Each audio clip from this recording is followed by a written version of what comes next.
So thank you to everyone here for joining this live event and to those viewing this recording. I'm so grateful to see so many new and familiar faces here. I also want to give a loving shout out to my amazing parents, Eddie and Lori, who are always here for me and always here for these events. And thank you to all of the survivors and their family members for sharing their testimonies with us, especially today's guest, Peninah Zilberman. Welcome to 2G Tuesdays, a program where children of Holocaust survivors share their families' testimonies. My name is Michael Mantell. I'm a psychotherapist, educator, and a 3G, a grandchild of Holocaust survivors. These programs started in the fall of 2020 with the first Sundays with Survivors program, which featured Irving Roth, of blessed memory. Since then, we've had dozens of Holocaust survivors and their family members. We've opened it up to authors, actors, playwrights, advocates, educators, and more. We reach thousands of people all over the world and raise over $50,000 for museums, foundations, and organizations committed to Holocaust education and combating Jew hatred, cultivating Jewish pride and allyship, and being a voice for Israel. In a few minutes, we'll hear from Peninah Zilberman. Peninah was born in Israel to two Holocaust survivors from Sighet Marmaros and Bucharest, Romania. Peninah has served the Jewish community for over 40 years as a Jewish educator, as director of Holocaust Museum in Toronto, and as the president of Adath Israel Sisterhood. She is also the founder and CEO of Tarbut Foundation, which she will introduce to you and share more about later. Today's program is very special to me because my grandparents, my paternal grandparents, Alice Diamond and Mickey Mendelovich, were from Romania. My grandmother from Negrești, not too far from Satu and my grandfather from Sighet. Following Peninah's presentation, we will open up the program to Q&A. And at that time, please feel free to raise your virtual hand using the hand raised emoji, or type your questions or comments into the chat box for me to share for you, or unmute yourself to speak. And just a couple of quick announcements before we begin. On Tuesday, September 10th at 6 p.m. Eastern Time, we will be joined by Irene Stern-Frelich, who will retrace her father's footsteps as he and his family escaped from Germany on Kristallnacht in 1938 to cross the border into the Netherlands, where he and his family lived until the Nazis invaded, and they then went into hiding. Irene beautifully captures this story in the book titled Shattered Stars, Healing Hearts, and she will be sharing her journey and her father's journey with all of us. And on Wednesday, September 25th at 7 p.m. Eastern Time, please join me for another very special program featuring author Hannah Stiefel, who wrote a children's picture book about the Holocaust called The Tower of Life, based on the life and work of Yafa Eliach, who was a historian, author, and scholar of Jewish studies, Judaic studies, and the Holocaust. She's also the creator of the Tower of Faces, which is made up of 1,500 photos for permanent display at the U.S. Holocaust Museum in Washington, D.C. That program will be co-sponsored by 3GNY, which is an educational nonprofit organization that seeks to preserve the legacies and lessons of the Holocaust through educational programming, also which I'm a proud board member of. And with all of that, I want to thank again all of you for being here and thank and welcome Peninah Zilberman. And I will now turn it over to you, Peninah. Thank you, Michael. Hello to everybody. I'm on the same time zone as you folks are. I want to thank each one of you for taking the time to attend this presentation, and all those who will listen, also thank you for taking the time. I must make a side remark, Michael. You mentioned Yafa Eliach of blessed memory, who was my mentor for about 20 years while I was at the Holocaust Museum in Toronto. So I'm going to make every effort to attend that program. Okay, So I saw already from the chat that I have some Landsmannschaft people here, meaning friends from Romania or people that worked in Romania. Regardless, I hope that I'm going to bring to you story about the Holocaust that is not so well known, or maybe in some circles it is. So presently, I'm the founder and the CEO of Tarbut Foundation. That is exactly 10 years since I established, and I will be speaking about it later more. Let's see how I manage. Yeah. Okay, so as you can see, we are celebrating this year our 10th anniversary. I always put the Israeli flag together with the Romanian because, just as a side thing, you should know that even during communism regime in Romania, Romania was the only communist country that kept relationships with Israel all the years through. Especially we speak about the diplomatic relationships. It served us right for the Israel state, but it also served the Romanian state as well. So here I am, the child of two survivors, as you heard, my mother of blessed memory, who was born in 1926, arrived in Israel, and so did my father of blessed memory, who was born also in 1926 in Bucharest. Mom was born in Siget, Maramuresh, and they met on the boat coming to Israel, and I was born on August 4th, 1950. So my first 20 years of my life before immigrating to Canada, I spent in Israel. And those were the years also that most of the survivors arrived, and we grew up with the children, where the continuation, a very speedy one, because our parents felt that they must continue. They must bring more to the table, must increase the number of Jews by us being born after what has happened. So the community I grew in was in Israel on a moshav. Moshav is a settlement that was created by Romanians, by young families of Romanians. But I didn't live there for too long. I came back when I was 8, which I'll get back to this a little bit more. I want to show you, first of all, the borders of Romania in 1945. And also for you to understand that the Jewish population in Romania was close to 1 million before the war. Now, why is it important to look at the map? Because if you're looking to work on your family genealogy, which many of us, now when I speak us, I mean second generation, okay? And the definition of second generation is any child that was born as of June 1945 till 1960. Now in brackets, there are some second generation that were born after 1960. Either the survivor got married late or second or third marriages. So there were children, of course, following.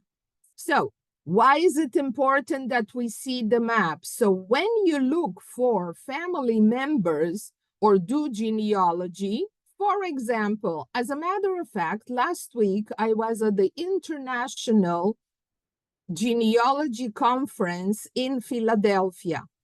And that's where this issue came again and again. So here is Sziget, where mom was born, and this is Bucharest, where dad was born. Two separate, different societies. But before 1945, Czechoslovakia was bordering with Romania with Maramuresh. I recall hearing stories that my mom, during the summertime, would go from Sziget to Košice, which is here. Now, today, Slovakia is split into two, Czech Republic and Slovakia. Hungary stayed the same. Poland doesn't border anymore with Romania. We have here all the way through in the north, Ukraine. Okay? And Yugoslavia does not exist anymore. It's here 5 countries today. And Bulgaria remained. And of course, the Black Sea stays. And there's no more Soviet Union, is here Moldova. So this is the map of Romania. Now, just to say a few things, where and when did the Jews of Romania arrive in Romania? So I always like to split Romania into half, just across here. The southern part of Romania was under the Ottoman Empire. Israel was also once under the Ottoman Empire. Now, what happened was that the Ottoman Empire, which is basically Turkey of today, had many Jews over the years who came from Spain when we were expelled from Spain in 1492. So, for example, my grandmother, who was born in Ploiești, here somewhere, always told me that we are of Spanish descendants. Many of the Jews in the southern part of Romania were of Spanish descendants. Where about the ones in the north, they came from what is today Poland or, Ukraine, but basically we used to call it Galicia. Okay? So that's the roots of the Jews. Now, in a mass format, they came in the 17th century. However, there are signs and documents of Jews that even arrived before. Now, the Jews did not have any rights as citizens.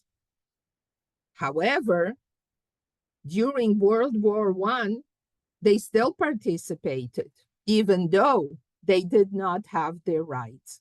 Okay, moving right along here, these are the borders of post. So you can see it's Ukraine here. Now, I don't know how many people heard about this, but I'll just give one example. There is here a town up here. It's called Hust. Once upon a time, it was under Romania. Today, it's Ukraine. Just one little example, but there are many more. All right, this is my family from Sziget. Their last name was Walter. This picture was taken circa 1939. And here I'll introduce you my family. I'll start with my grandmother, Perla, that I am named after her, and grandpa, Ephraim. And here are the boys. There are 8 children, 2 girls and 6 boys. He was the eldest, Jacob. Next came Nachman.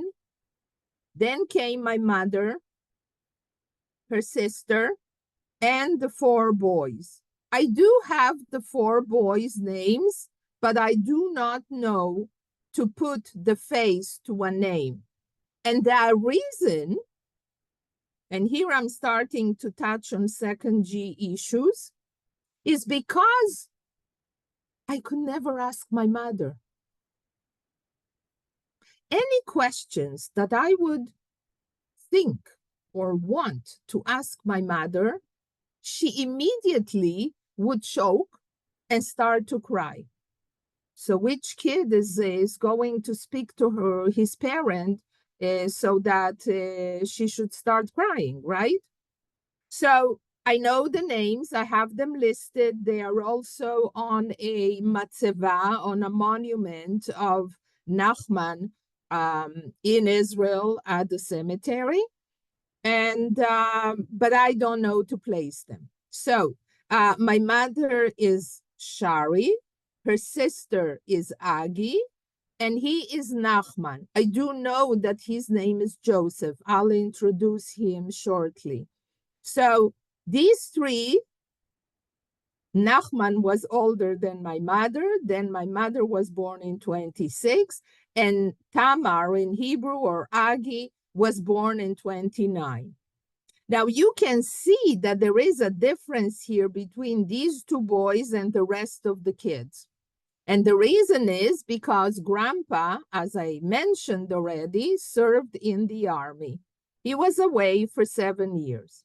Now this is Joseph Walter. Another second G issue, how come I have pictures? I'm not supposed to have pictures. How many of you have pictures of their families? Very few. Unless they have pictures, what Joseph did. Joseph had an aunt that left at the beginning of the 1900s to Belgium, and she settled in Brussels. Joseph would send her family pictures. Joseph was a lawyer, and Joseph spoke English. How do I know?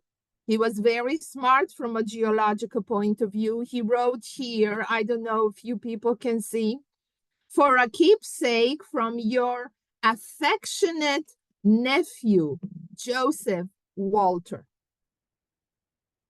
So he spoke English. He was smart enough to write behind the rest of the pictures that I have. And thanks to him, I have the pictures. Now, in 1969, just before me and my mom joined my father in Canada, I met this aunt and in Haifa in Israel. And we came to say goodbye, that now we are leaving to Canada. And so all of a sudden she comes with me to me with a white envelope sealed. So what do I think? Even though I'm 18 years old, that probably she gives me some money, a present. Well, we are eating already dessert, and she says to me in Yiddish, "You don't open it." I say, "Would you like me to?" She says, "Yes, I do."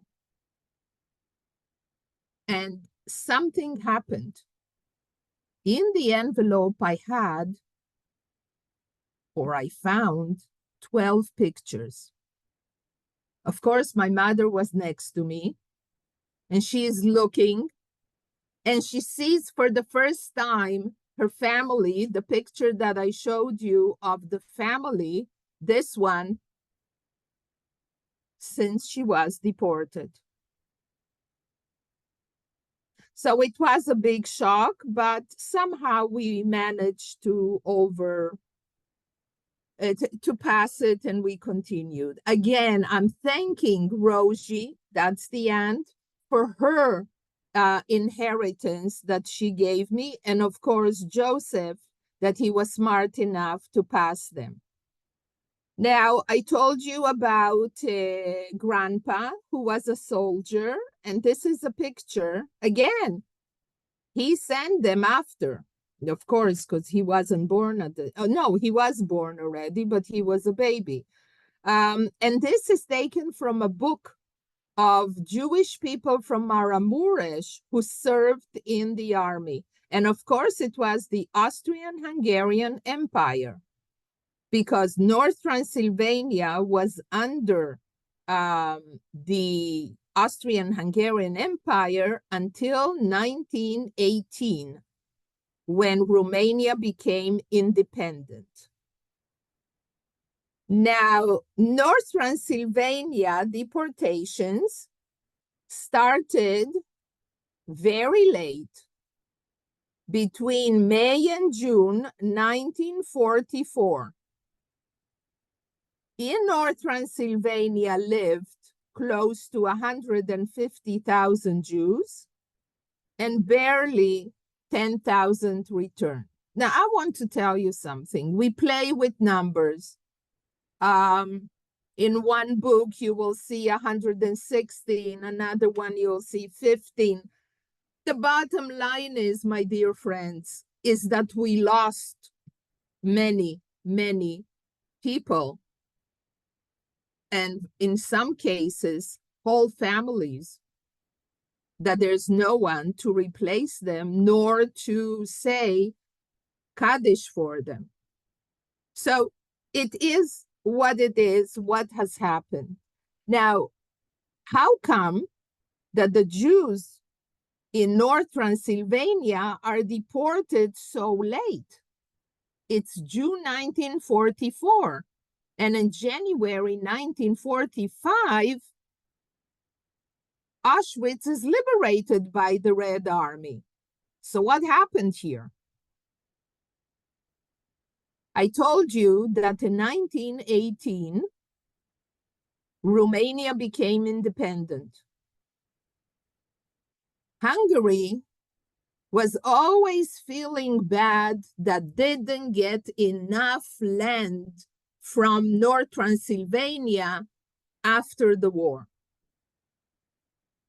At the beginning of the war, meaning the 1st of September 1939, Romania was not taking part in the war. However, in 1940, they came to some kind of an agreement, some kind of to pacify the Hungarians, and they returned back North Transylvania to the Hungarians. Of course, in Romania was ruling the Iron Guard, which was a very extreme right-wing party, very anti-Semitic. So what happened was that all of a sudden, the Jews of North Transylvania are happy. The Hungarians are coming. My mother told me that all the Jewish women baked cakes because they knew when they are entering Sziget, and presented them. As you can see in pictures from other times, they gave them flowers, they gave them food. They were happy. They thought that these are the Hungarians from the empire. It was a year. It was two. But in 1942, Joseph the lawyer was accused in Sziget of spreading leaflets about communism. You know, in brackets, Jews always, through history, are jumping the first ones when there is a new theory, a new regime maybe, a new party coming up. Why? Because we always look for something where we would feel safe. So communism on the paper is very welcoming. However, it wasn't like this after. So I'm closing the brackets. So Joseph was sent, based on this accusation, with many more young men from Sziget and Maramuresh, to a labor force camp, which today is in Ukraine area. He never came back. He wasn't a person husky or strong to be able to keep up with the work that they were given. And it wasn't really productive work. It was work in order to bring you down and to end yourself. So those things started in 1942. Then gradually stopping to listen to the radio so that you won't know the news. You couldn't read the newspapers. In Szeged, in the normal times, were 25 newspapers, which included Yiddish, Hebrew, Hungarian, Romanian. No reading of newspapers. So it was a buildup, but still the Jews felt okay. The problem started Erev Pesach, on the eve of Passover of 1944. The announcement came that on the second day of Passover, all of you have to go into the Jewish ghetto. Now, where started the Jewish ghetto? This is Elie Wiesel's house, his original house where he lived in as a young boy until he was deported. So it was from his house, 1 block down, basically a square. Now, in this square, there were lots of Jews who lived there. In Szeged, for example, the total population was about 12,500, more or less. They put 9,000 in this part of the ghetto. My mother, with the 4 boys, and the 2 girls and father, mother, because in the interim, Nachman, who I didn't tell you, almost completed his accounting certificate. He was also sent to the labor camp, but he ran away. And that's how he was saved. So, as I said, Mom's family was put in the ghetto, and they found a faraway cousin, and they stayed with them. And they were like 20 people, because remember, families were very large in those days. The good part about the Szeged ghetto was that they were only for 5 weeks. They came out, and the deportation took place 14 to the 22nd of May, 1944. And they arrived in Auschwitz on the eve of Chag HaShavuot.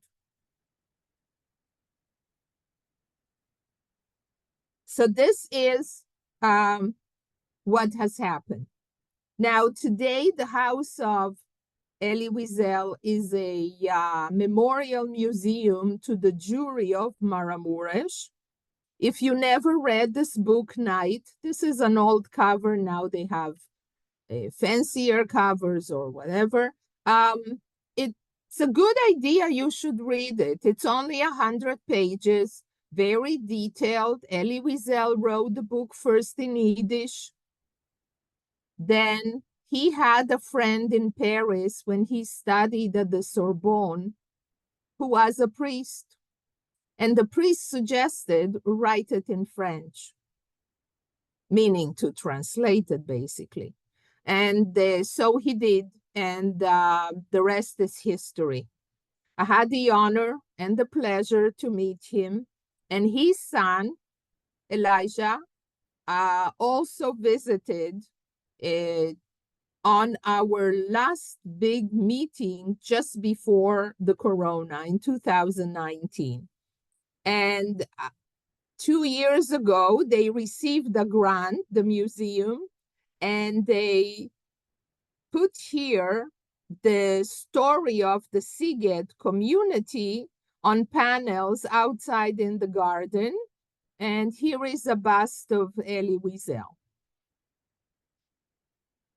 Now, from the Walter family, as I said, Nachman, He survived that runaway from the labor camp, and he was the first accountant of IDF in Israel, and he is the one who introduced the scale of how much each soldier or each captain or whatever category you belong to will receive your salary. This is my mother, Shari, and her sister, Agi. Only the three of them survived from the 8 children. And here is Nachman, the red hair. This is how we call them. Now, if you do genealogy and there is a name that constantly appears, here it's only 2 I show you, but I have many more in our family, means that this is one family. So this is a little tip about genealogy. And as far as the color of your hair or eyes or whatever, it can skip a generation.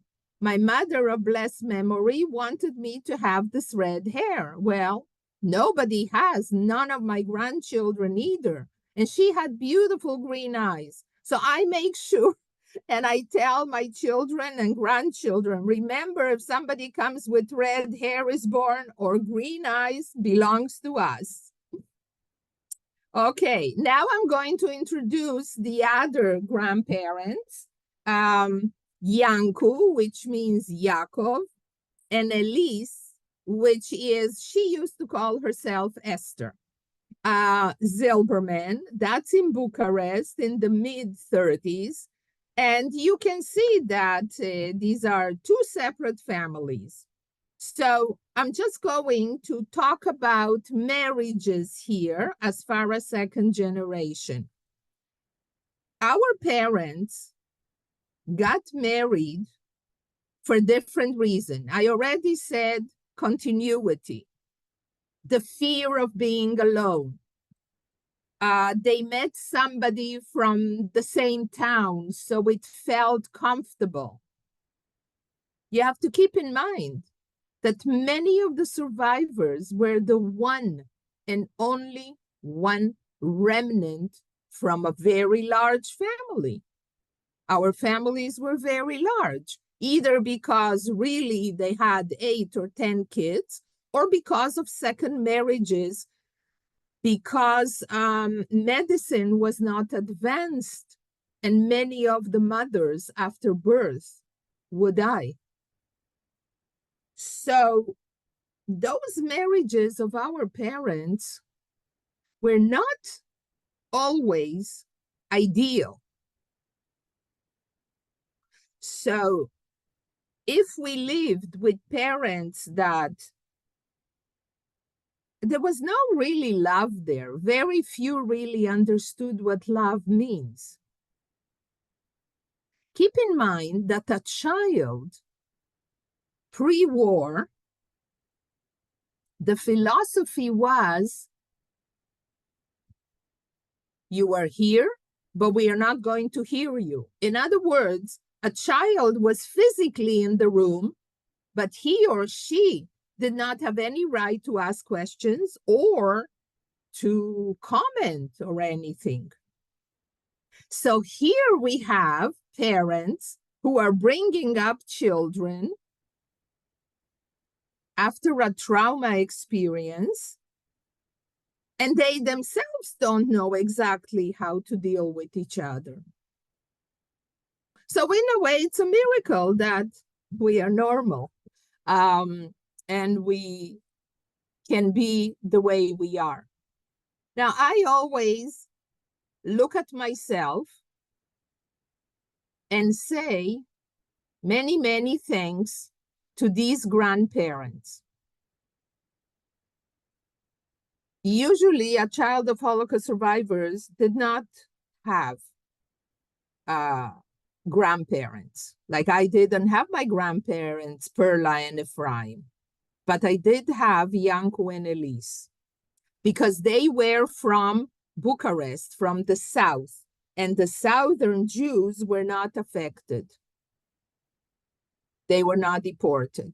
They had sometimes forced labor, my father did have, but it was local in the city. They didn't send you no camps, no force. I mean, it was force, but it wasn't heavy work. So I'm thanking my grandparents on a few levels.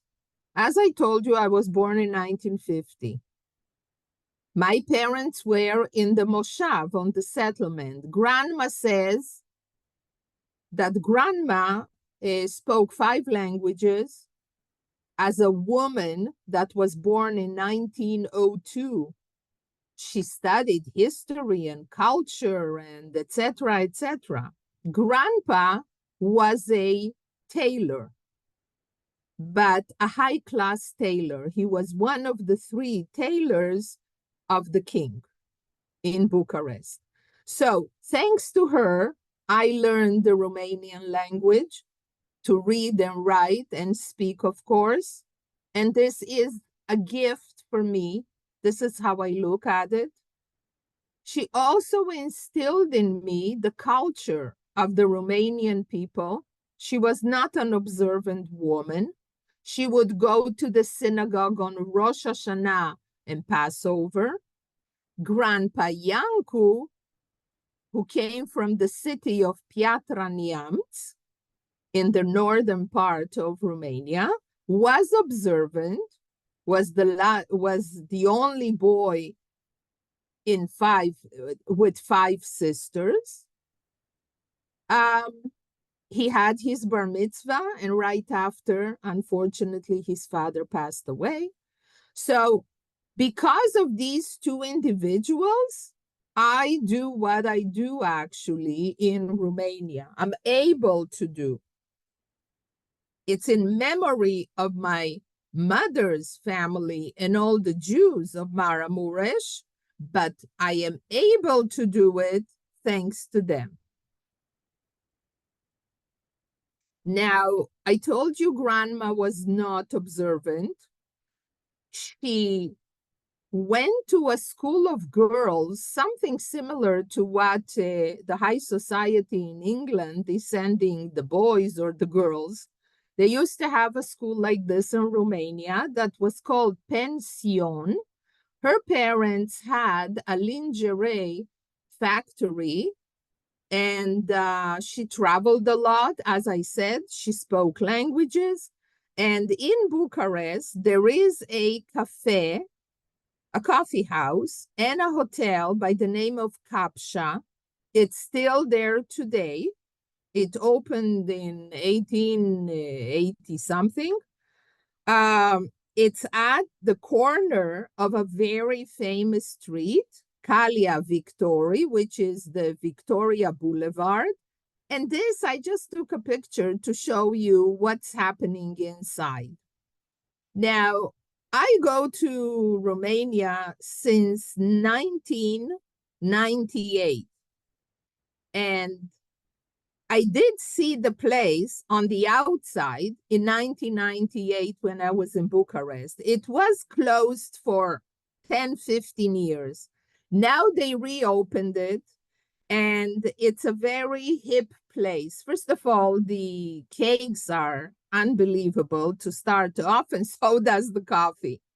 But let me tell you what Elise used to do in this coffee shop together with many more people. The interbellic years are the years between the 2 world wars, okay? Now, in here used to come all the artists. Now, artists as in painters, as in writers, poets, musicians, playwriters. They would come every day except of Saturday and Sunday between 10 and 1. And they would discuss their works, and they would launch a poem, whatever. They would also talk about some political ideas. So in the 40s, this place was not anymore so hip because the situation in the world, and people were afraid that they would be caught with their political ideas and so on. So grandma had a very big house and she had a salon. A salon started in the 18th century already in Germany, where whatever happened here would happen in a home, but just in a much more smaller scale, let's say. So she was not an artist in the sense of being a painter or writing, although she used to write very nicely, but she was what we call a philanthropist.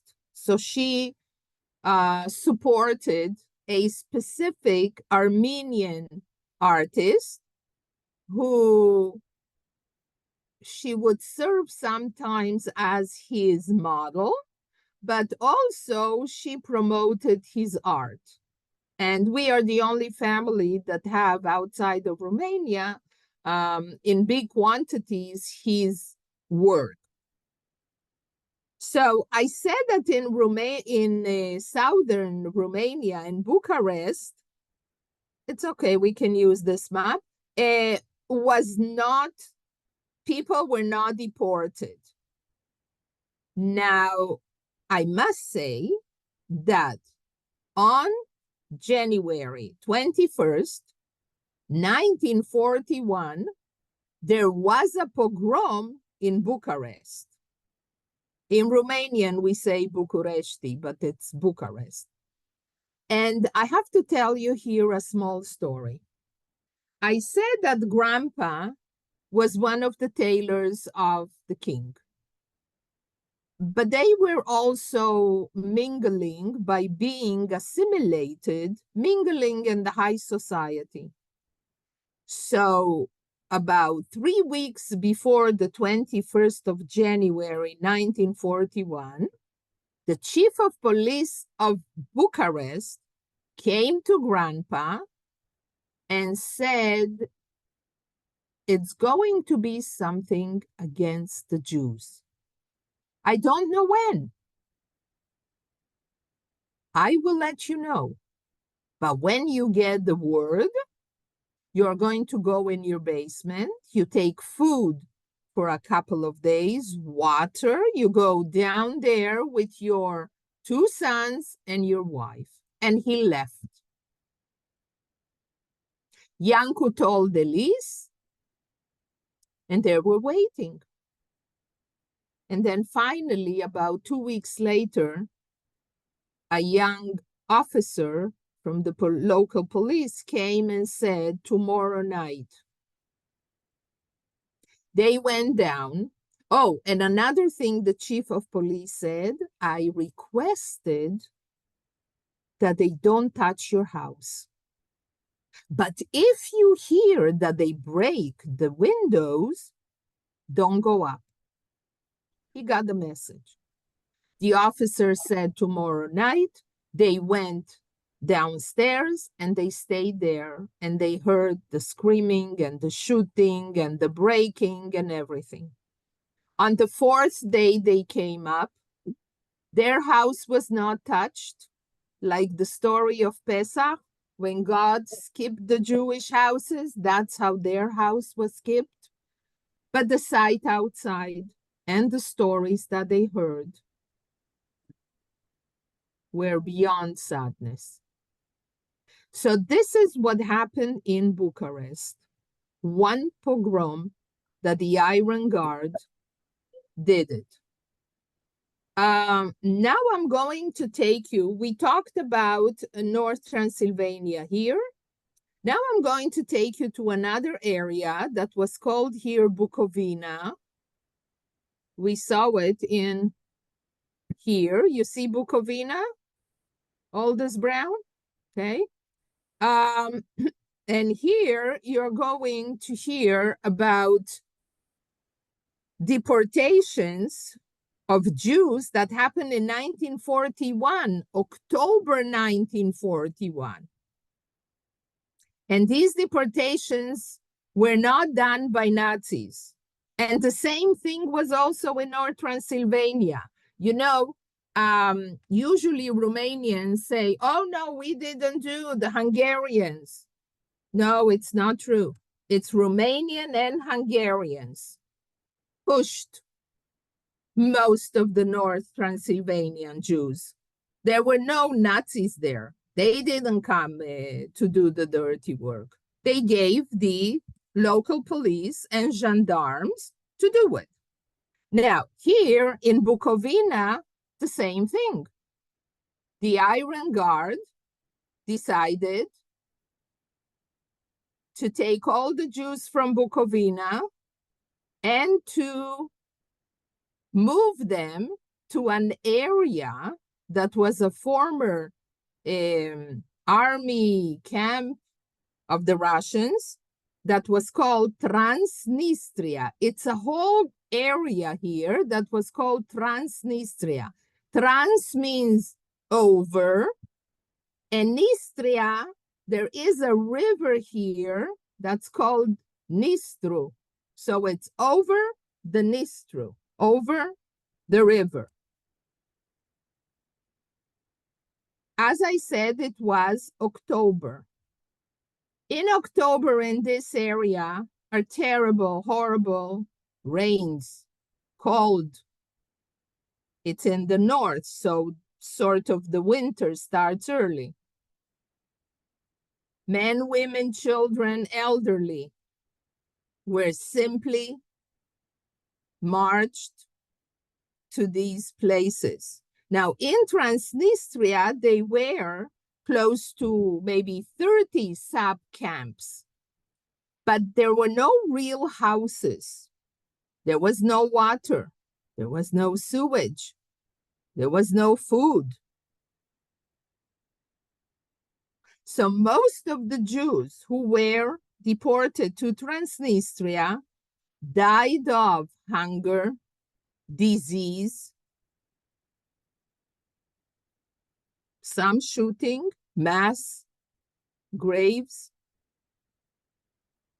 Women were, of course, attacked immediately, violated, and so on.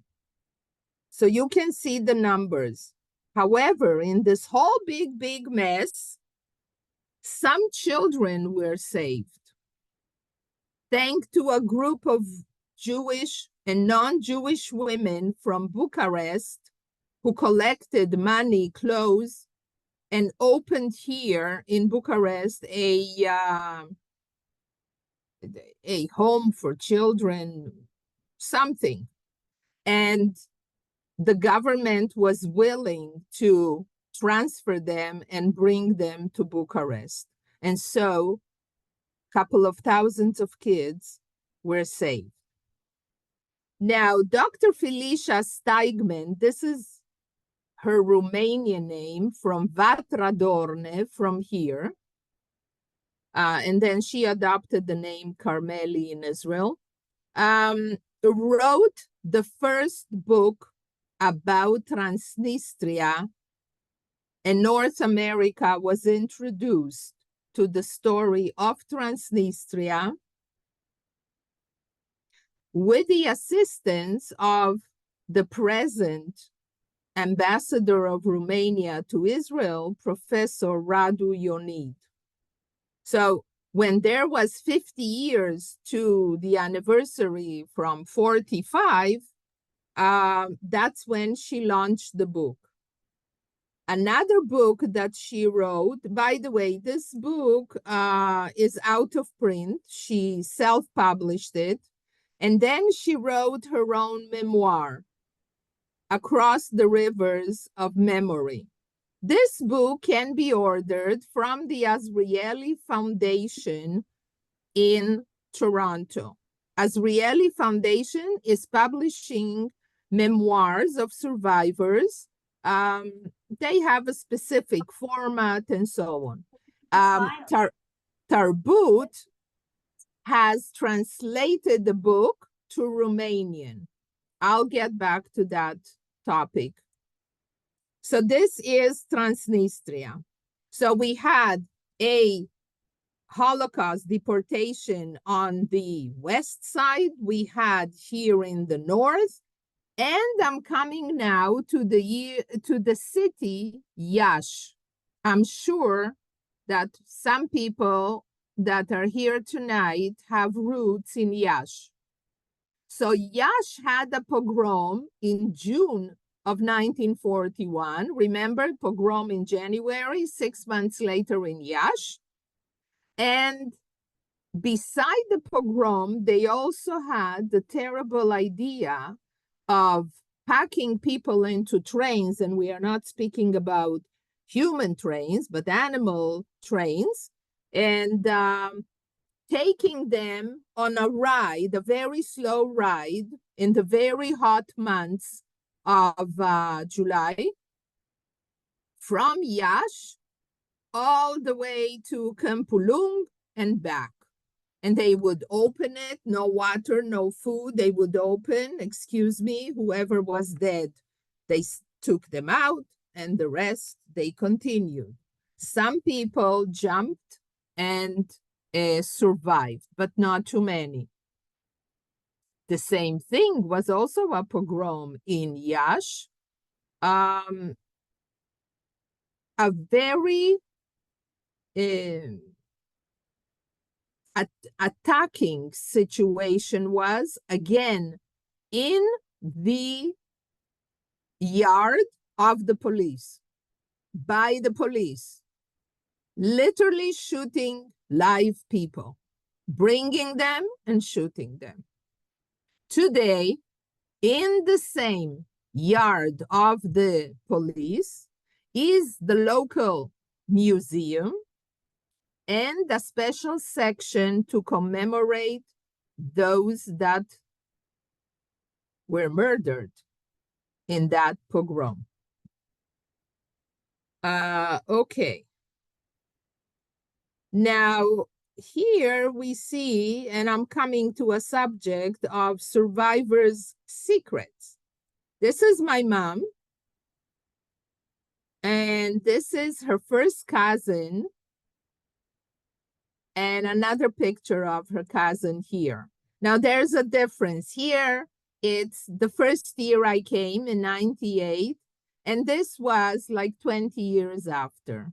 Last November, her name was Goldie.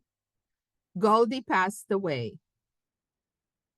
Goldie was born in November 1926, and my mom was born in March 1926. And you know that people didn't really know the months or the dates. They would talk about a specific holiday.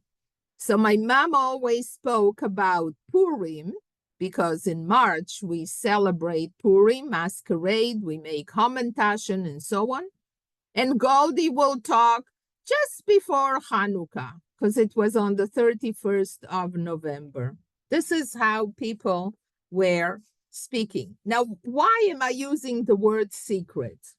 There is a phenomenon in second generation families that our parents kept secrets. When I arrived in 98 to Seagate, somebody gave me a phone number. I called, a woman picks up. What do you do here? I come because my mother was born here. What was her name? Walter. Oh, we have somebody by the name of Walter. Really? Yes, Goldie. The following day she comes, she brings me a small picture to show me that my mom sent her a picture while my mom, after she was liberated in Bergen-Belsen, was taken to Sweden. So she shows me proof that my mom sent her the picture. But I didn't need the proof, because when I saw Goldie coming towards me, I felt I see my mother. Now, again, in genealogy, I like to play with faces. Here, look here. And also with hair, color of hair, and so on. I've united already some people because of color of their hair, structure of their hair, their faces, their hands. So there is something in it. So secrets. What was the big secret? What was her big sin? After the war, another cousin from their family, they opened a business with her in Seagate. And apparently the business didn't go well or whatever accusation. Nobody spoke about her until I rediscovered her. So the same thing now, if we take many people, unfortunately, lost especially their wives, because the wife used to have a baby in her hand when they were in line to go right or left. And so many fathers, when they got married in their second marriage after the war, never spoke about the other wife or the kid or the kids that were murdered in the camps. This is a secret. Women did not tell if they were raped. That was not a subject to discuss. Now think about that you have a person that keeps and holds these terrible, I can't say they are terrible secrets, but they are so emotional and personal secrets. They keep it in them and they have to continue their everyday life. And they earn money and they build up themselves. So it's like a duality. These are only small examples of secrets, okay? So keep in mind secrets. And by working with so many second generation, many times they find out after the parent dies, they dig into, you know, that box of pictures or that little suitcase of pictures, and all of a sudden they start to see that their father is holding a baby, that the father is embracing another woman. So, pardon some of us, secrets. Okay, now I opened, as I told you already, the foundation, and I want here to show you and to tell you what is our mission. So for all Jewish generations, genealogical research and family Jewish roots journeys. Now I want to talk about this. I did 2 presentations at the genealogical conference, and I spoke basically about these 2 subjects in different ways. And I had a few people who said, no, I'll never go back. My parents swore me that I should never go back because they deported and they killed and they raped and they did and they did. I respect and I know, but I'll tell you a big secret. If we are not going back to the towns, to the villages, to the cities where our parents came, then they are happy. Look, they disappeared. They are not here. They are not coming. No, it's wrong. We must go back to show ourselves. I'll tell you what happened to me this year. It's 80 years to the deportations of the Jews from North Transylvania. You know that Jews around the world these days are not in the very excellent position from many points of view. So I knew that I cannot have this kind of a gathering. And I said to myself, Peninah, you're going to organize something with the locals. You're coming, you're going to get whoever can, but you're going to do something. And so I did. I flew to Siget, but before that, I planned everything with the schools, with the inspector, with the city hall, with the Jewish community who's almost disappearing. But we were there at the monument. Soon you'll see it in front of the monument with close to 200 students. So it was extremely important.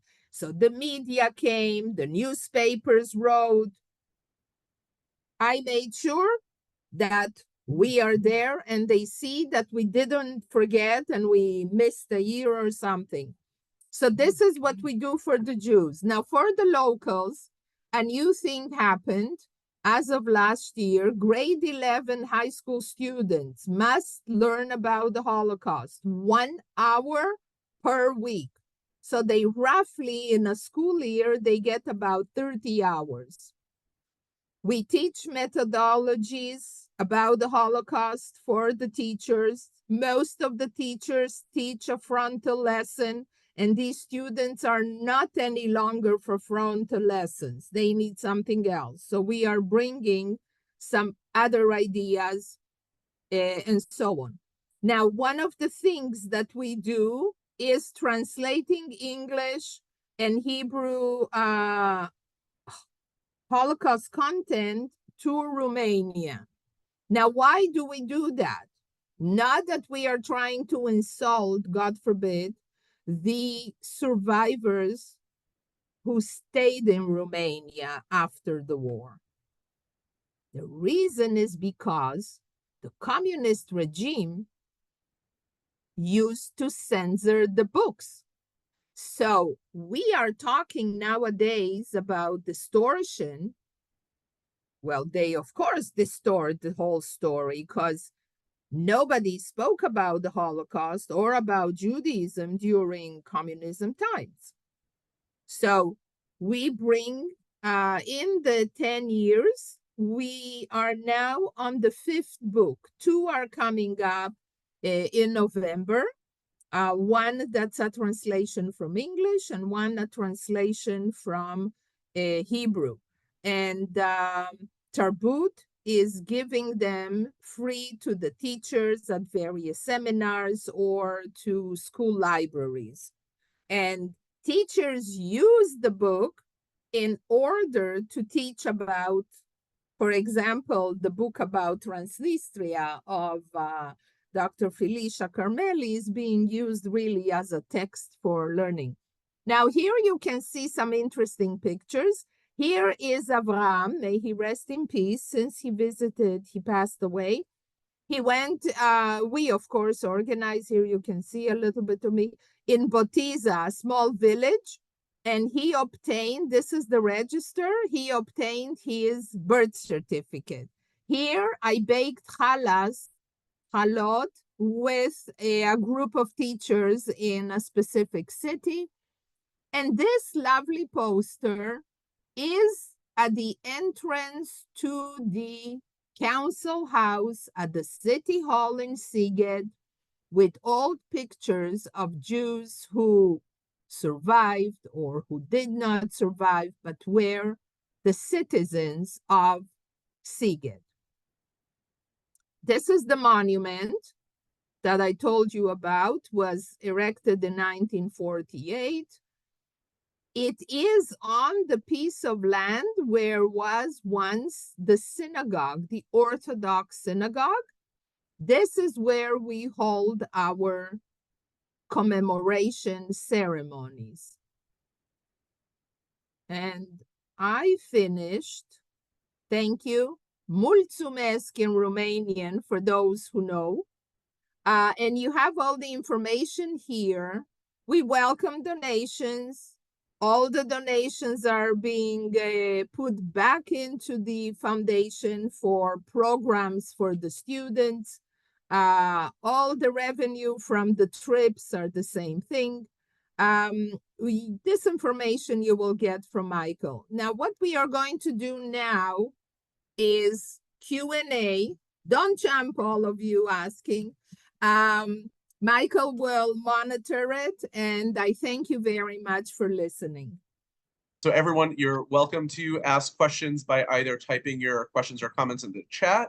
You can raise your virtual hand. It's one of the emojis, and that will signal that you have a question or comment. Or you can just unmute yourself because we're all family here.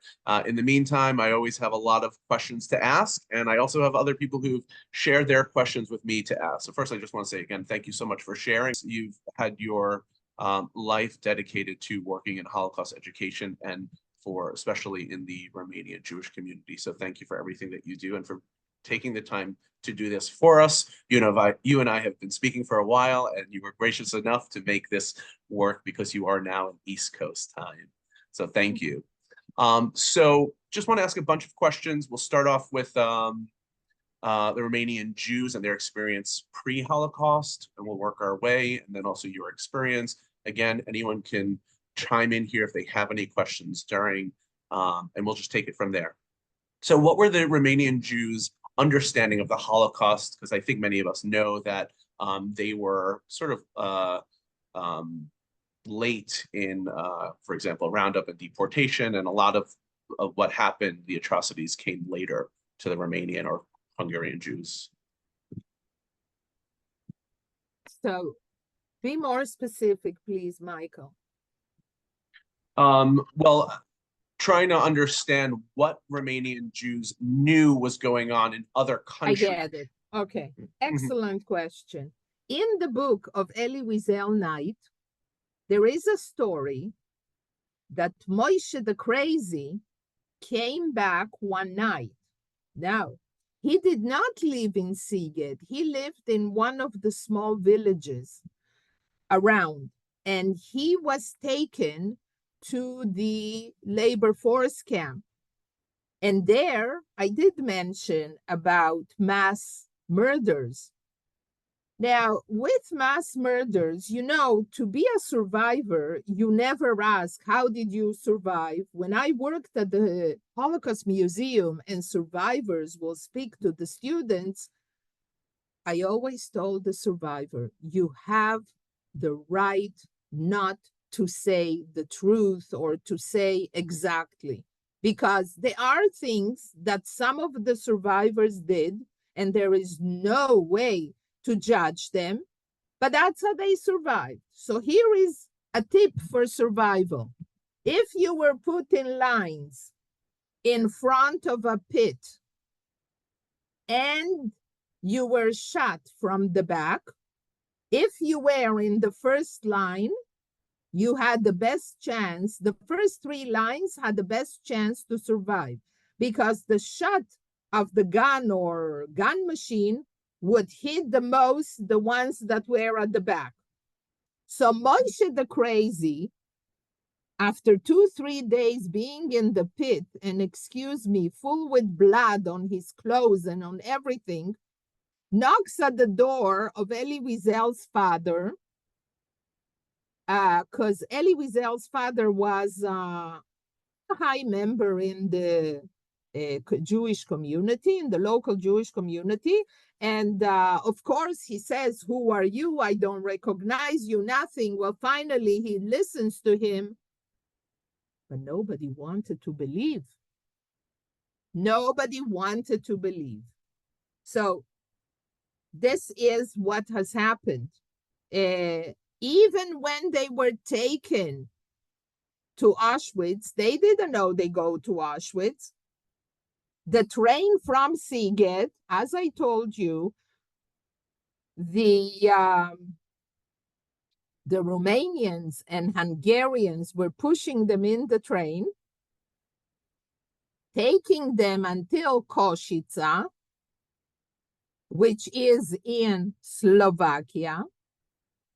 There, they would clean the train, meaning take out all the dead. And that's where the Nazi soldiers came up on the train, in Košice. And the empty train will go back to Sighet with the Hungarians and Romanians. Nobody imagined, because remember, in 42, you are not allowed to use a radio, no a newspaper. Communication didn't work the way we work today. I hope I answered your question, Michael. You did. You actually brought up that very famous story, which somebody else who did a presentation on this program talked about from their own hometown as well. So yeah, thank you for bringing that up. And for those who were part of that program, they might remember that story. Someone's asking if you can talk a little bit more about the Transnistria camp, a little bit more about what that was, because it was sort of different than other camps. Yes. Transnistria, I told you the location. I told you who went there.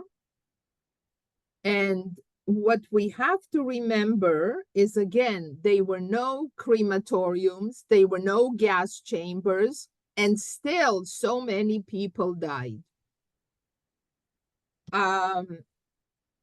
One of the books that is coming out, I told you 2 books are coming out in November that we translated. So one of them, those that can read Hebrew, the book in Hebrew is called Ha'imahot, the mothers. And that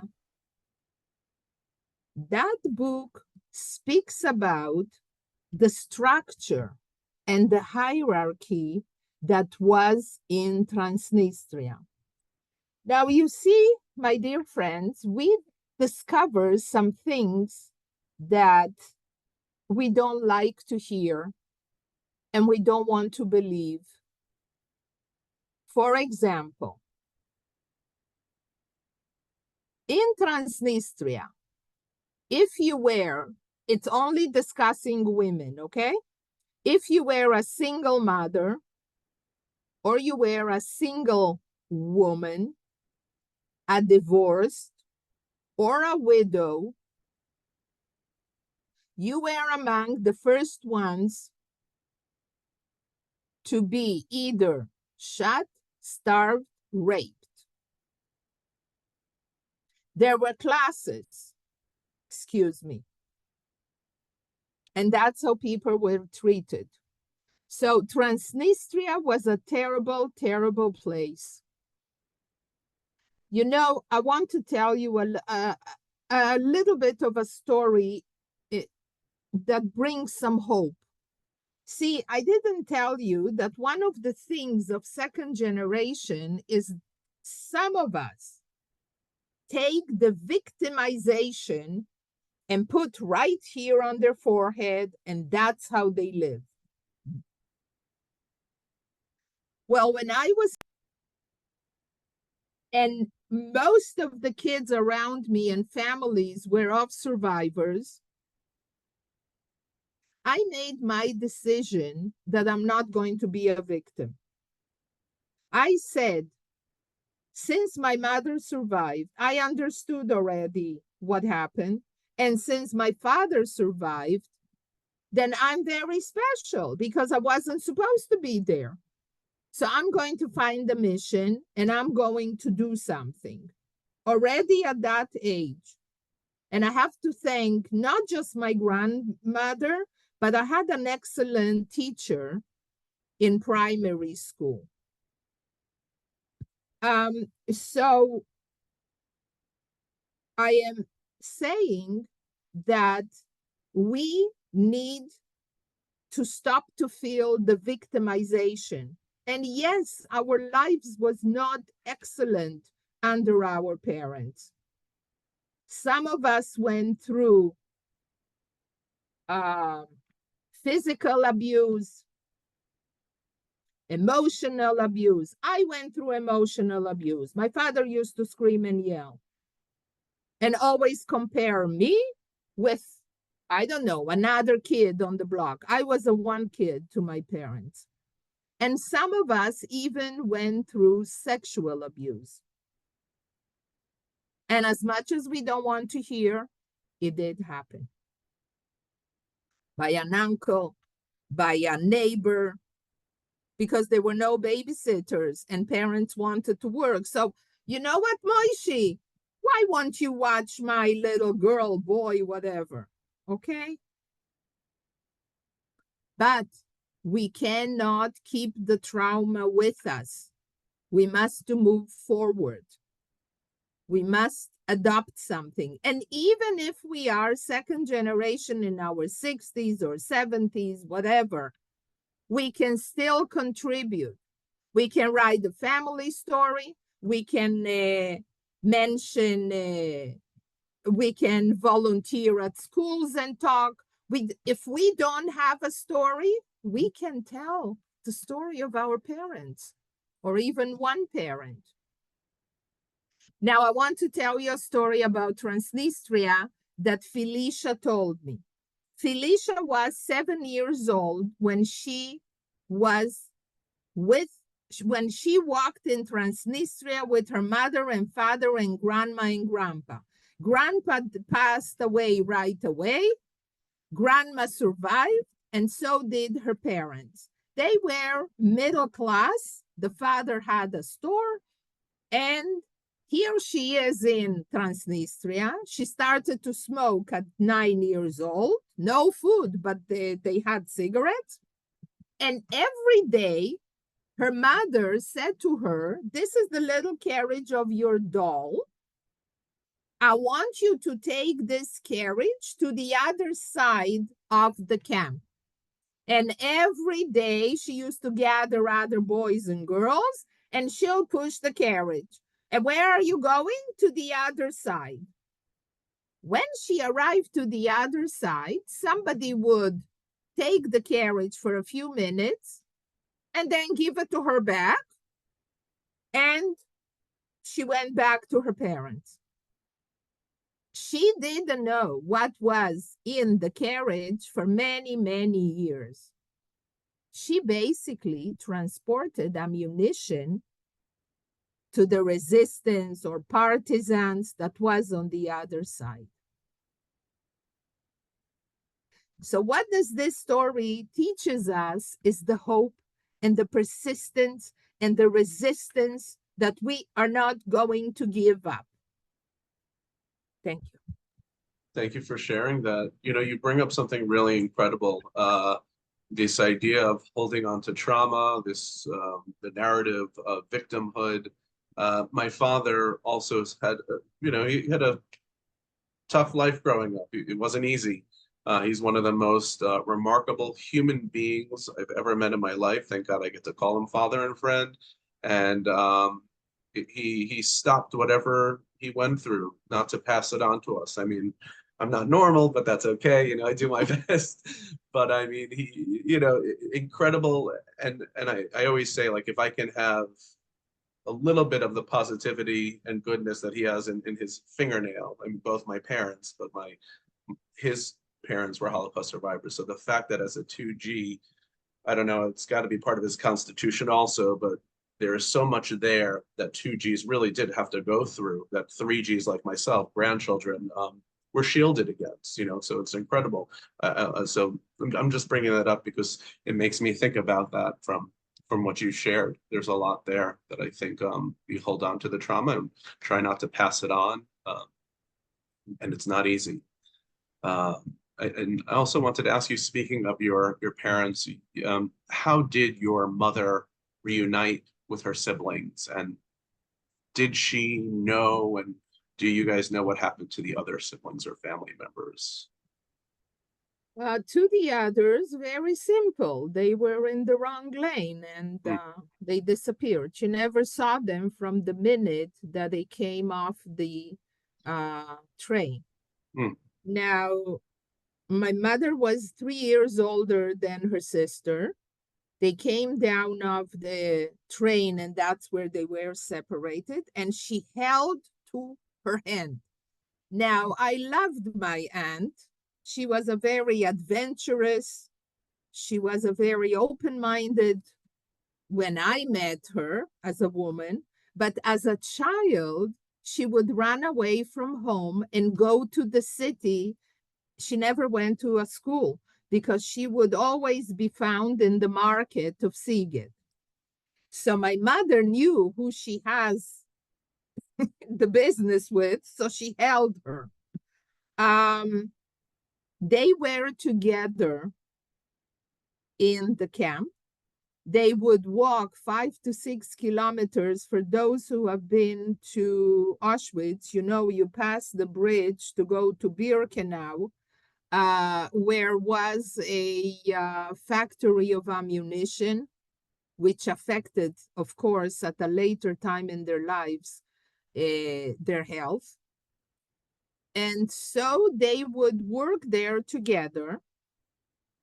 In December of 1944, the Nazis saw that the Russians are getting closer and closer. They took about 50,000 men and women and put them on the death marches. So my mother and her sisters survived the marches. However, they arrived in Bergen-Belsen completely. Tamar Agi was completely unconscious, but my mother was. And then in April of 1945, they were liberated by the Brits, by the British people, soldiers, and they were sent to Sweden in the program of white buses, white boats. And they were there for 4 years in Sweden, taken care by nuns in monasteries, other women the same thing, and men the same thing. And that's how they were together. But in Israel, Agi went to live in a kibbutz, which is in the Gaza Strip. And my mother stayed in Haifa until my father came from the war, and they moved in this Romanian moshav. So I was an agricultural student, but I loved my life in nature. And even today, I love the city, but I live on a little settlement in nature. Beautiful. Thank you. With that, can you share a little bit about your parents' post-Holocaust life, and then this transition to they moved to Israel? That's where they met. Maybe you could talk a little bit more about that as well. So what happened was, I said that my mom and Agi, her sister, were in Sweden. So what happened was that when the British soldiers came in Bergen-Belsen, they found 3 groups of people. One group that, of course, they just found bodies. Another one that was just about to go. And the other one, the third one, some hope, maybe with some medical assistance. So Sweden was a neutral country, and so was Switzerland. These were the only 2 European countries that didn't take part in the war. So the Red Cross, even though today we don't like the Red Cross, they don't do their job, but then they did do. And they are the ones who started this white buses, white boats. So with the white bus, white because it's neutral again, they took the people that needed medical assistance to the boats at the shores of the Northern Sea that just you cross in a boat and you are already in Sweden. So they were there for 3.5 years. And the Swedes were very smart. They gave them rehabilitation mentally, physically, and professionally.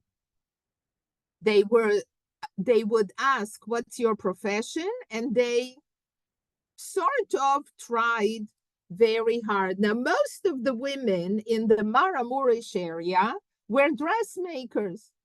So they really helped them to develop a niche for their area of dressmaker. And so, remember, the accountant brother was found, Nachman, by the Red Cross in Romania. And then the Red Cross found a brother of my grandmother, Perla, who left Siget in the 20s to New York. So the girls had an option, either to go to United States or to go to Israel. Now, the girls, my mom and her aunt, were very Zionistic. And they said, no, we are not going to America, to a strange country. We'll go to Israel. And so there were shlichim, emissaries from Israel that would organize these people to go to Israel. And they organized them and they took them to southern France, where boats to take Jews to Israel. And that's where my mom met my father. Now, my father was an army man, but also he had, the way we say in Jewish, in Yiddish, golden hands. He was a great mechanic, not today when we have computers, where I remember at home, he would design the situation of the motor or whatever of the car and repair it. So he did very well, but there was a point where he couldn't stand the wars and things like that. So in 1967, he took a trip to Europe that ended up in Canada. Canada was looking for citizens, for immigrants, and he settled in. And so my mom and myself joined him. My mom in Israel worked at the school where I went. The school where I went was a regional school that was established by a pediatrician from Berlin who had the site 10 years before Hitler came up to power and created this village for children to learn how to take care of the land. And in the years that we came, she was in charge of the dining room. So that's what they did. And so. And can you tell me the name of the Moshav where you guys were? Ben Shemen. It's 20 minutes away from the airport. Okay. Great location. It is. My father's family, because my father's from Israel, so they were in Yad Natan, which was also a Moshav that was settled with Jews. Question, your aunt, I think you said it was your aunt, gave you the photos when you were 18 years old. I'm just out of curiosity, did that help you become the genealogist slash historian expert in your family? Sometimes these things contribute to that, but I'm not sure if that was the case for you. Okay, so that inheritance that I received is from my mother cousin. That's okay. And there is an interesting phenomena in Jewish families in general. There's always one child who is the historian. And I keep saying that now to my grandchildren. But in my case, the grandmother, Elise, used to tell me stories. And I'll tell you guys a secret. Many times I didn't pay attention. They came through here and they came out through there. But you know what? They did think after all. Because now I'm writing by the request of my youngest son who's, I don't know, how old is he? 45, 46.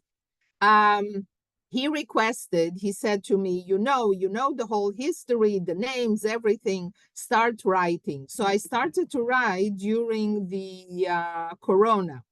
I'm now on the second version, and I really decided this summer that I'm going to make it my business to devote and write the story of the family. So I don't think the pictures made me, but I'll tell you why I love genealogy. I call it I Spy My Little Eye. I like detective stories, spy stories, and in order to get something in genealogy today, you really have to be like a detective because you have a puzzle and you have to put all the parts in order to match everything. So this is it. That's beautiful. I got to ask that for myself because I think I'm the historian slash genealogist in the family. A number of years ago, I started doing ancestry research, started with a family tree of four. Now we have over 700 people on it, hopefully accurate. It's been a lot of work. Peninah, I know you helped with some because you gave me books like this one about the Jews of Siget, and I connected with a lot of people online who are able to provide information, etc. So I find it fascinating. It's sometimes lonely, but and you can go in deep rabbit holes and not find your way out. I think I'm still in one, but I'm not sure which one it is. It's amazing work, and I feel like for me, similar to what you said, it's about two things for me: the investigative work and doing that problem solving. I love it. It's like a mystery.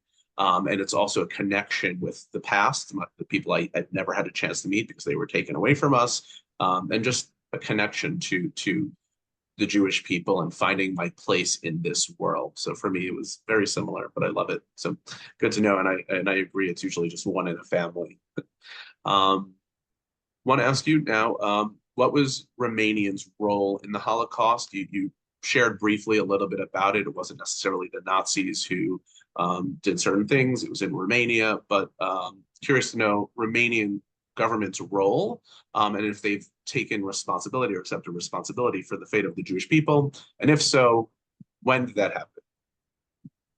Great, great question. Okay, so you see, what happened in Eastern Europe is that there was the Holocaust, liberation, 1945, and then comes communism regime. So in a way, the Jewish community had a double Holocaust. One when they lost members of their families, and the second time that they couldn't deal with the trauma. They couldn't speak. They couldn't tell. Many of the Jews changed their identity because of that. Now, the state of Romania, of course, cleaned their hands and said for many, many years, as I said, the Hungarians, the right wing, the Iron Guard, they did judge the main person in the Iron Guard, big deal, excuse me, and so on. Now, revolution started during the month of December 1989. It ended up with killing Ceausescu and Elena, his wife, and now we start a new life. But we forget one thing, as it happened in Germany, in Nazi Germany. The same people that were in the previous government, they continued. Regardless, about 10 years after the revolution, Romania wanted to become a member of the EU. Now, in order to become a member of the EU, as simple as I'm putting it, you do have to fill up an application. And in the application, it said, did you have a Holocaust? And for many, many years, they didn't fill it up. They skipped. You know how sometimes we can skip in our form? But they made it purposely. Until 2002, when they realized that they'll never become members if they don't admit. So they invited Professor Elie Wiesel to write their famous report that he, with a full committee in the year 2002, completed the report and present it to the country, to the government.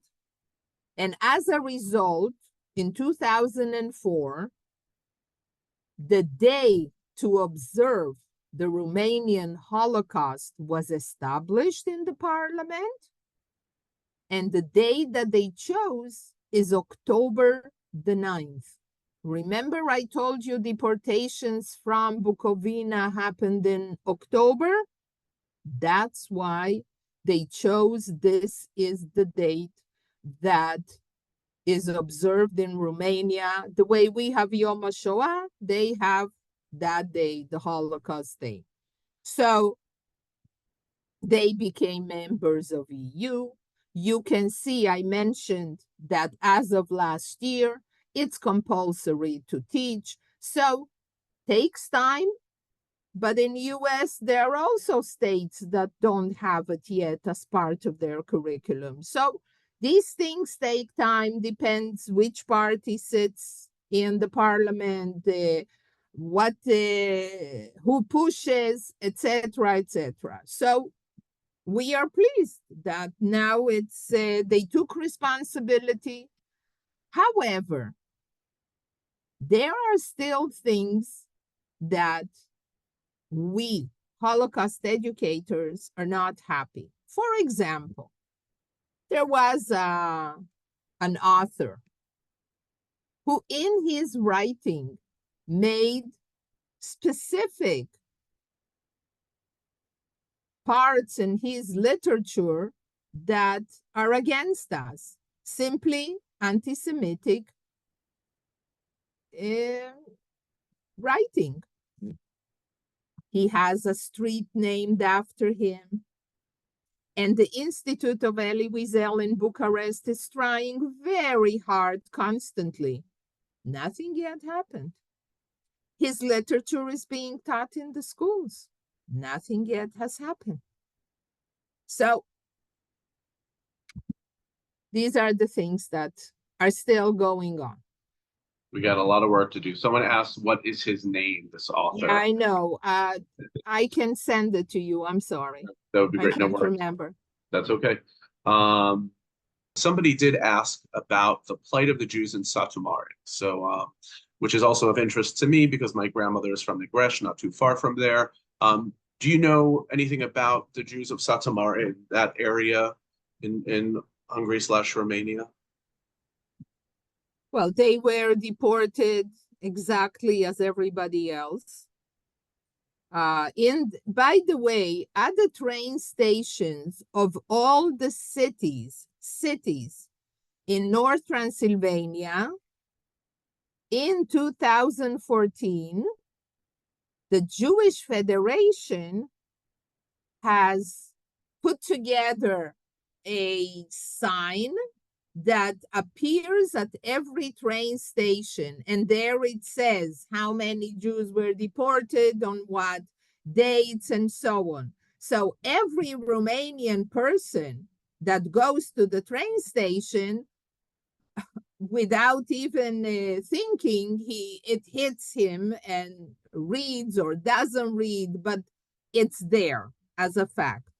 So the Jewish community of Satu Mare left as everybody else were deported. Now, the only difference is that the Satmars were extremely, extremely religious. You know, like we have today, the group of Satmars, the way we speak. So I don't know what if it made the great difference, but when you went to Auschwitz, it didn't matter who you were. Everybody was equal there. Today, the community is small. Their president is quite good, and he revived the community. You see, right now in Romania, registered are 2,500 Jews. I'm a firm believer that there are 10,000. Based on what? Number one, Many of them do not tick off Mosaic or Jew on the census forms. 2, many of them, remember I told you, change identity, moved, didn't change the name to a more Romanian sounding name. For example, our famous name Schwarz, right? So many variations of Schwarz. I believe everybody who their name is Negrescu, Negru means black, and the Romanians change it to Escu. Possible. Many, let's call them third generation, get to sell the house or the field of their grandparents or parents. And when you sell, the deed needs to be taken to the city hall. And there, many have found, I mean, I know the stories because people told me, there they find that it says next to the father's name, especially the man, Mosaic, which means that the person was Jewish. Many more men got married to non-Jewish women. Less Jewish women got married to non-Jewish men. Okay, that's, nobody yet did research, but that's a paper that has to be done. So before the Holocaust, Jewish community in Romania was about 850,000. Just about 1 million, right? And currently, what is the Jewish community within Romania, and what is Jewish life like in Romania? Jewish life is actually very flourishing now. We have two Chabad communities, one in Bucharest and one in Cluj. Cluj is in North Transylvania. Bucharest, as you know, it's not. They cater to all the Israelis, Jewish students that come to study medicine at the universities. And there are also many Israelis who moved to Romania doing business. So this is Chabad. Now, there is, of course, the Federation, the Jewish Romanian Federation, who works with JDC. And we have a once or twice a year, depending on the year, a conference where all the Jews come from all Romania, and we learn and we sing and we dance. It's a long weekend. The Jewish communities, the small ones, have very few real Jews. First of all, a Jew is considered as per halacha if it's by the mother. But there are many Jews who they say, but my father was Jewish or is Jewish. And according to halacha, they're not accepted. But the Jewish communities are happy that they come and they do something and they help and etc. So there isn't such a straight line. There is also another group, and that's called the sympathizers. These are people who just feel something in their heart that tells them that they should be part of the Jewish community, and they are being accepted too. But they don't get an aliyah or things like that. They don't go up to read from the Torah and so on. And what's the population of Jews in Romania today? I don't know if we give that number. As per the census, 2,500. Wow. But the problem is that the community is an elderly one. Very few marriages, very few kids are being born. So there is no continuity. It's sort of the same people, practice, age, and so on. And you talked a little bit about the work that you do and a little bit about Holocaust initiatives in education, but maybe you can talk a little bit more about that. What is Holocaust education like in Romania, the preserving the memory of Jewish life in Romania, and are there initiatives that are helping to preserve the culture and memories of Jews in Romania? As I said, the law came in the parliament in 2021, and it was implemented last September. One important thing we have to keep in mind that even though just now the law is implemented, that does not mean that many former generations didn't learn the subject in the last 30 years, meaning since the revolution, since there's no more communism. So at the time, it depended on the teacher. Right now, it's not anymore. Now you have to teach. And that's where we come, and other organizations that we collaborate, like in July, during the week of the 21st of July, we had a whole week of a seminar for teachers. And actually, that organization is an American organization today, TOLI, T-O-L-I. It was a woman survivor from Cluj who survived Auschwitz. Her husband was a doctor and her two sons, the three of them never returned. She returned. She left Romania just before communism started and moved to America, to New York, got married, made a lot of money, didn't have any more kids, and she just requested that the story should be continued. And the whole summer were seminars across America in small communities, not in big cities where the subject is taught or spoken about. That's one of the missions. And in Eastern Europe, they are also being held. So Tarbut is providing, that's it, very good. Thank you. Tarbut is providing the hands-on of Jewish heritage, because you cannot teach about the Holocaust in a vacuum. Teachers have to understand, what did it mean to live, to be a Jew in Sighet, Satmar, Cluj, wherever, or Radia. So I bring them that aspect during the week of the seminar. So like when I showed you the picture that we were baking chalot, that wasn't during the seminar. At another time, it's just another addition to understand what's the meaning of Friday night, of Shabbat, the structure of the family.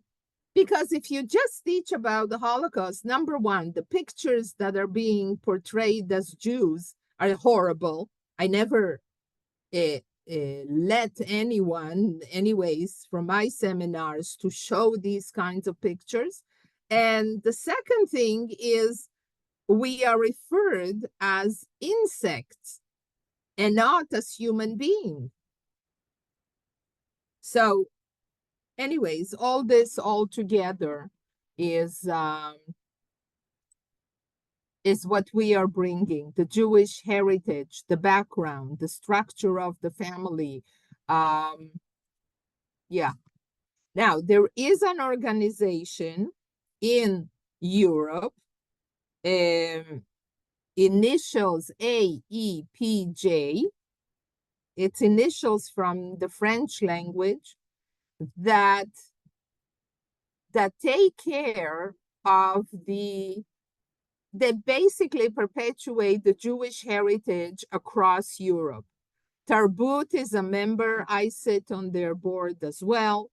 And what we basically do is getting in touch with as many Jewish and non-Jewish organizations that take care of the Jewish heritage sites. Now, let me tell you something. When I came for the first time to Eastern Europe from Canada, that was the year 1991. And what I was shocked to see was that most of the Jewish heritage sites were managed by non-Jews. And it continues. And I don't have anything against it. On the contrary, I thank them because there aren't too many crazy people like me or like, I don't know who else, that, yeah, I call myself sometimes Mary Poppins, like I fell into Romania as Mary Poppins, you know, with the scene when she comes down with her umbrella. So we have to thank these non-Jews that are managing these sites. Now, they are not as knowledgeable maybe as all Jews, etc., but they try. And with APJ is offering seminars and other organizations. So we are building. Because one day we will not be here, the second generation, and there aren't too many third generations that are busy with the subject. So we have to kind of plan and thank those non-Jews who are willing to undertake this task. Yeah.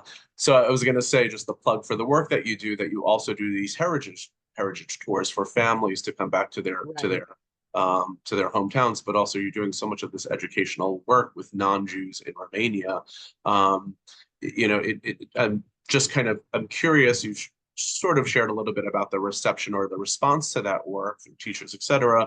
But for example, Holocaust education in the United States, it's a little bit of a mess, and the response to speaking about anti-Semitism or the Holocaust and history of Jewish life, et cetera, is not always so welcoming here in the United States. I'm wondering from your experience, what has it been in general for you communicating with officials, with schools, and with students? Has it been mostly a good reception? Are you finding out that this is something that people are sometimes antagonistic about, et cetera? You know, Israelis are #1 tourists in Romania. Romanians are very close with a lot of their cultural rituals as Israelis, as Jews. Hatikva is written by Naftali Hertz. Naftali Hertz lived around Yash.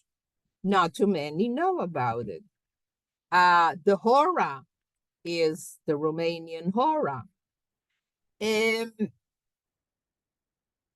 Let's put it this way. In the small communities, if we take, for example, Siget, when I arrived and I started to go around the schools, there was always 1 or 2 kids that would put their hands up and say, oh yeah, my grandmother told me a story, a neighbor, etc. So the word about the Jews that no longer exist in the city, village, etc., is there. Also, for example, if you come to Siget, the Jewish cemetery is right smack in the middle of the city. It's not outside at the outskirts. You pass by there. And the same thing is in other communities. So I don't want to say that we are right in their face, but they are aware of our existence. And the fact that we come and we talk and we do all this, then they know more. Now, when I give presentations to the school via Zoom or face-to-face, I don't talk about the history. I don't sit and talk about the atrocities, not because I don't feel that they are important. No, I am trying to bring what has happened to today's schoolyard, what's happening with the bullying, what's happening with the phone, what they do to other students. So I am trying to balance and to show them, to the teachers and to the educators in general, and especially to the students, how much they need to take in consideration what has happened so that it shouldn't happen again. So bullying, for example, is very much now in on a negative note in the schools in Romania. And I sit and I explain them. Now, by going into grade 11 and 12 sometimes, they are also almost 18 and they will soon need to vote. And there are issues right now with the parties. There is a right-wing party, AUR, in Romanian AUR, which means gold, that is very extremist. And they are playing the game that they want back the culture that was taken away from Romania and for the people, and they want equality, and they want, but we know what they want. So this is what I do when I speak to the students. I also divide them into groups. I don't do frontal lesson. That's passé. And give them situations and see how they react, and we discuss. So it's more, I don't know how much I help, but once I had another mentor in education, and he told me, Peninah, education is not instant gratification. You plant little seeds of tomatoes, he told me, and then they'll grow. So, okay, I hope I answered questions. Yeah, I thank everyone for attending. I want to wish you a nice continuous summer, but Rosh Hashanah is on its way. So have a good year. And I really don't know what's going to be in Israel on the 8th of September. I'm on my way there, and I hope for the best. Amen. Thanks. Thank you so much, Peninah. Thank you so much for being here. Peninah, happy belated birthday.